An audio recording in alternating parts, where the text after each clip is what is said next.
cet enjeu énorme.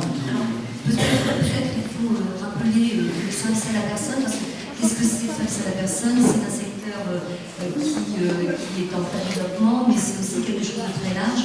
Alors, ce que nous déclinons nous aujourd'hui au travers de nos exploitations, c'est bien une prestation d'aide humaine réalisée au domicile qui, au travers aussi de 21 activités inscrites au Code du travail et qui sont scindées en 3 catégories. Donc, il y a le service à la famille, donc on y trouve la garde d'enfants, on y trouve l'aide administrative, l'aide informatique, on y trouve aussi, donc, dans la deuxième catégorie, l'aide à la vie quotidienne, donc là, les tâches ménagères, le jardinage, le bricolage, etc. Et puis, toute l'aide apportée aux seniors, donc les personnes de plus de 60 ans et plus, les personnes en perte d'autonomie ou en perte ou handicapées. Voilà. Et donc, ces prestations sont défiscalisables. Voilà ce que l'on appelle le service à la personne et que nous déclinons, nous, au sein de la Maison d'économie solidaire.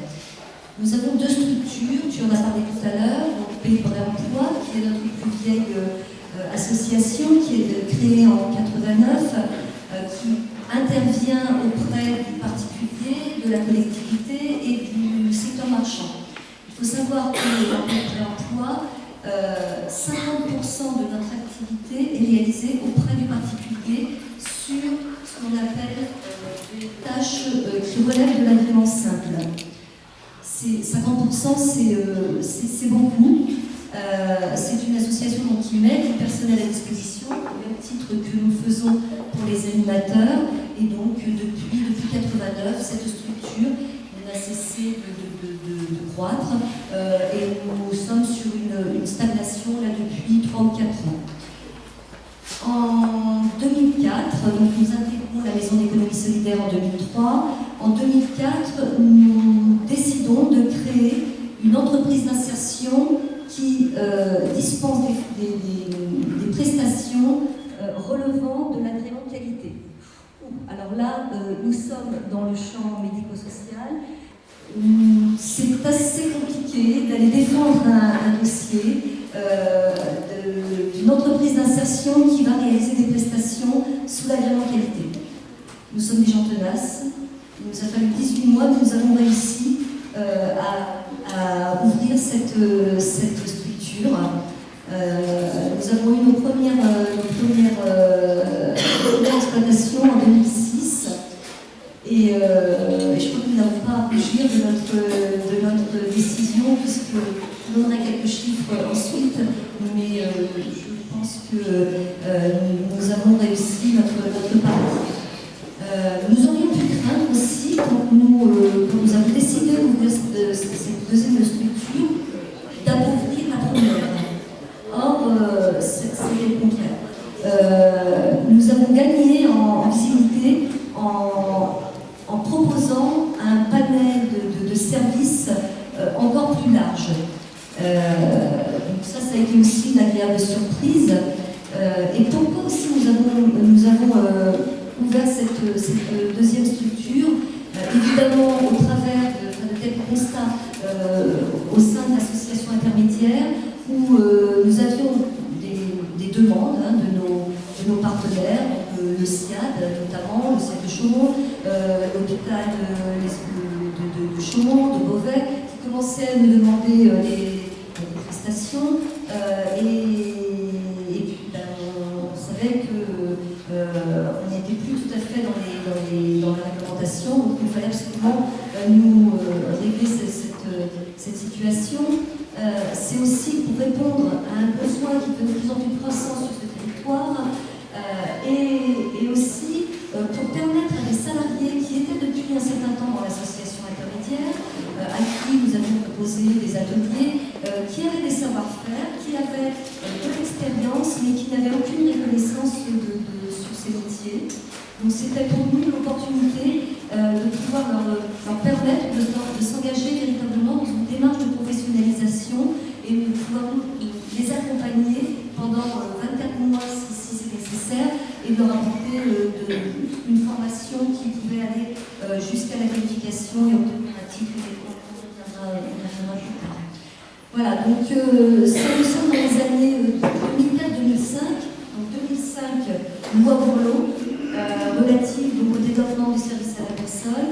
Et puis nous étions aussi sur l'application progressive de la loi 2002 qui porte sur la rénovation et la modernisation de l'action sociale et médico-sociale. Et là, donc, pour nous, nous étions en construction, donc nous mettions ça en œuvre tranquillement. Mais nous voyons que nos collègues, donc services de structures d'aide à domicile, qui œuvraient sur ce territoire, rencontraient quelques difficultés. C'était un véritable bouleversement. On y parle dans cette loi de coordination, on y parle d'évaluation, on y parle de professionnalisation. Et là, on se dit, peut-être que nous, on peut essayer de rencontrer ces gens-là, de tous se mettre autour d'une table, et on aurait peut-être tout intérêt à travailler ensemble.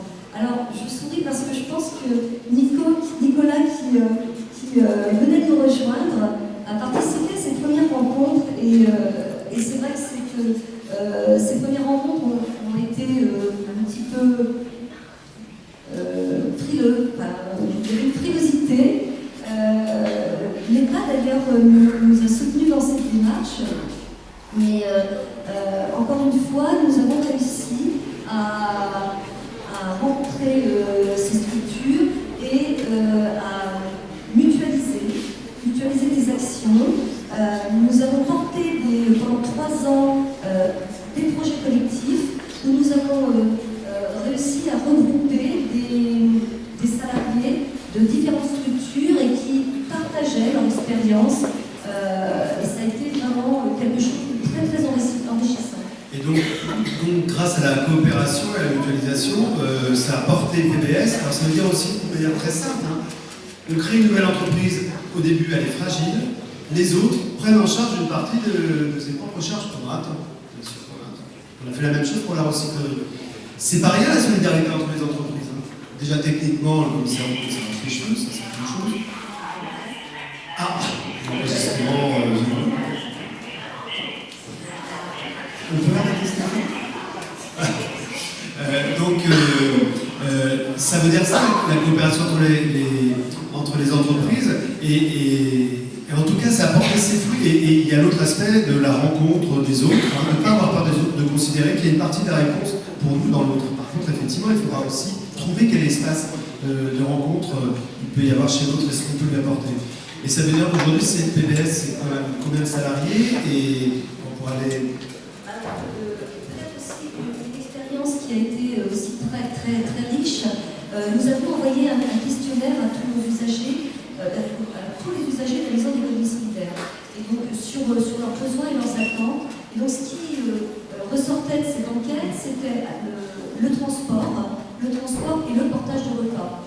Donc le transport, il y avait à ce moment-là une étude au sein de trois communautés communes, je crois, donc on ne s'en est pas saisi. Par contre, le portage de repas, on s'est dit il y a peut-être quelque chose à faire, parce que c'est vrai que sur ce territoire, il n'y avait pas de portage de repas.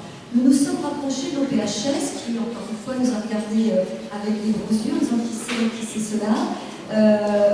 Et puis on leur a expliqué que les attentes d'un grand nombre de personnes sur ce territoire, c'était le portage de repas. Et nous avons là aussi conclu, nous avons signé une convention en 2006 où l'OPHS s'engageait à distribuer des repas. Et je crois que c'est une activité qui continue. Et il y a aujourd'hui un deuxième prestataire qui officie aussi sur ce territoire. Alors réponds-moi à ma question. Donc du coup, la coopération a construit une entreprise un peu originale qui a un projet à développer, et on verra pourquoi Marie-Noël et l'INFA est venue. J'ai du mal à Hélène, voilà, je vais y arriver. Ça va nous permettre de développer, mais aujourd'hui, donc PBS... Aujourd'hui, PBE et PBS, c'est 138 000 heures de travail par an. Donc nous intervenons sur la communauté du Pays Près, sur le canton d'Auneuil et sur le canton de Bournay-en-Bresse. C'est 138 heures, c'est excusez-moi, 95 équivalents temps plein, donc 43 CDI, et puis c'est 880 clients et usagers. Voilà. Donc je pense qu'on a... Voilà, il y avait donc, là ça relève vraiment de l'innovation sociale, il y avait un besoin qu'il fallait couvrir. Par la coopération, on a trouvé un système entre nous qui a apporté la réponse, et on a pu en tout cas apporter la réponse jusqu'à présent. Maintenant, il y a des vrais enjeux de qualification, donc je suppose que c'est peut-être le lien qu'on va avoir ensemble, puisque vous êtes un spécialiste de la formation d'abord, mais on vous demande pas seulement d'apporter la réponse de formation, mais aussi des réponses de prospective pour les enjeux que j'ai évoqués tout à l'heure. Donc l'INFA, peut-être rapidement, comment vous êtes venu? Donc l'INFA est un organisme de formation spécialisé dans différents secteurs, l'hôtellerie-restauration, puisque nous sommes partenaires de longue date de la Chambre de commerce sur la formation d'apprentissage.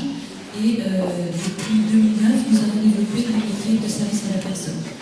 On a, je ne sais pas comment, mais naturellement, se rapproché de Nadine tout de suite. Je pense que dans le premier mois qui a suivi l'ouverture de notre centre, on a commencé à travailler ensemble. Donc on a tout de suite coopéré, et tout de suite coopéré sur les métiers de la formation en développant autour du titre d'assistante de vie aux familles, qui est un titre professionnel qui couvre 3 domaines, les 3 domaines qui ont été précédemment évoqués, tout ce qui est l'enfant, tout ce qui est le service du domicile et tout ce qui est les emplois, l'accompagnement des personnes en difficulté, donc les personnes âgées.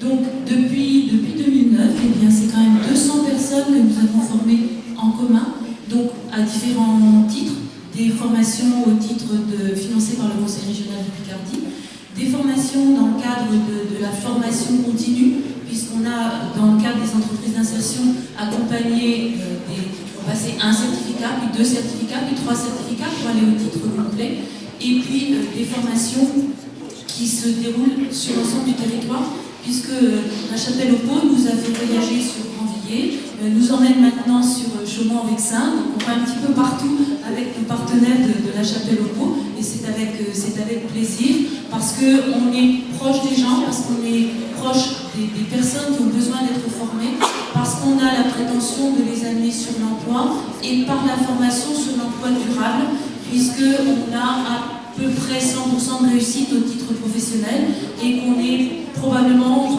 précisément c'est difficile à dire, puisque depuis 2009 c'est relativement long, mais on est à peu près assuré d'avoir plus de 90% de personnes qui sont passées par ce système de formation, qui sont en emploi aujourd'hui. Alors en emploi, pas uniquement sur le domicile, mais en emploi aussi en institution, puisqu'il y en a qui ont rejoint les maisons de retraite, il y en a qui ont rejoint des centres sociaux de différentes structures, et qui aujourd'hui sont aussi dans la promotion sociale, puisqu'on a des retours de personnes qui sont maintenant aides-soignantes, qui sont maintenant auxiliaires péricultrices. Donc je crois que tout ce qui est service à la personne, c'est un vrai métier, qui permet de vrais débouchés, c'est un métier qui concerne beaucoup plus de personnes que ceux auxquels on pense au départ. Moi au départ je pense que c'est la majorité des gens. Ça concernait essentiellement des gens qui avaient vraiment besoin de bosser, parce que c'était pas forcément facile d'aller travailler à domicile chez une personne âgée. C'est difficile, c'est parce qu'on est confronté à la mort, on est confronté à la maladie. Et en fait, dans les faits, on s'est aperçu qu'on avait des gens qui étaient passionnés par ce métier. On a des jeunes filles de 19, 20, 22 ans qui ont des niveaux baccalauréat parfois, qui veulent vraiment faire ce métier, qui veulent vraiment faire carrière dans ce métier. Et c'est vraiment tout l'enjeu de la formation, c'est tout l'enjeu de l'emploi de proximité. Et ça, je pense que c'est vraiment une histoire un peu formidable, en tout cas qu'on mène en commun. Vous l'avez dit, la proximité, le territoire, pôle territorial de coopération économique, on a vraiment à coopérer ensemble pour stabiliser ce qui existe, pour le développer en qualité, en quantité, mais aussi en innovation. On l'a dit, et j'attends beaucoup de vous aussi, il va falloir inventer les business models, les modèles économiques de demain sur ces métiers-là. Il va vraiment falloir qu'on soit inventif, et j'attends de tous qu'on y travaille pour inventer effectivement la maison de retraite de demain ou la prise en charge de proximité. On a dit le territoire, ça pouvait paraître paradoxal quand on est parti dans cette aventure-là. On disait qu'il y a des gens qui sont sur le territoire et qui n'ont quand même pas beaucoup de chance de trouver du boulot s'il faut aller à Beauvais, à Gisors, etc. On les a formés. Aujourd'hui, c'est une ressource locale forte. À la limite, ils s'en vont après. C'est pour nous, mais c'est bien comme ça. Donc, vous voyez comment, sur un territoire, en essayant de répondre à un besoin, en essayant de voir les forces du territoire et de mobiliser face à cette question, comment on arrive peut-être à trouver une solution, mais en tout cas c'est remarquable, je ne sais plus combien d'équivalents temps plein, et ça n'est qu'un début. Il y a un projet justement avec d'autres acteurs en rapprochement qui a ouvert à Chaumont-en-Vexin. On ouvre une autre antenne à la Feuille, c'est-à-dire dans le 76, avec d'autres acteurs également. Donc être au plus proche, c'est une des réponses de métier de service à la personne, la très grande possibilité.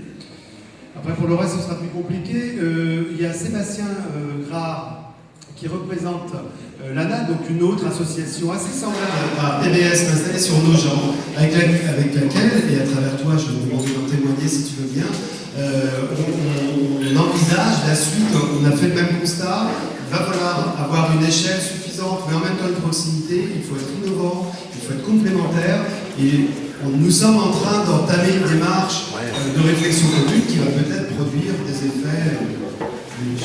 Alors oui, effectivement, l'ANA Sauvois, qui a à peu près du même volume que PBS. Alors pour faire simple, avec Nadine Patrel, parce que ça s'appelle par notre prénom, on partage quand même un certain nombre de valeurs communes qui nous motivent à discuter pas mal sur le fond de ce secteur de l'aide à la personne. Donc, l'aide à la personne, vraiment, nous, à l'ANA, c'est vraiment des personnes fragilisées par leur âge ou leur handicap que nous accompagnons.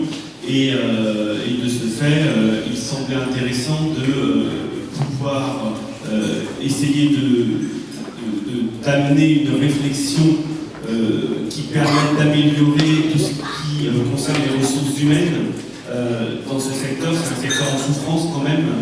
Dans les conditions de travail, les personnes sont de plus en plus fragilisées. On retrouve au domicile des personnes qui hier étaient en EHPAD, en maison de retraite, pour faire simple. Donc c'est vrai qu'on ne travaille plus du tout de la même manière qu'il y a quelques années. Et on voit bien qu'il y a une nécessité à repenser, on va dire, les manières de travailler dans ce secteur-là. C'est vrai que donc le rapprochement avec la MES et plus particulièrement PBS est lié à un terrain, on va dire, de réflexion à avoir pour certainement, en tout cas nous l'espérons, innover, travailler différemment et amener un meilleur épanouissement pour ce secteur. Et donc cette réflexion que nous avons actuellement ensemble est certainement de bonne augure aujourd'hui et surtout aujourd'hui.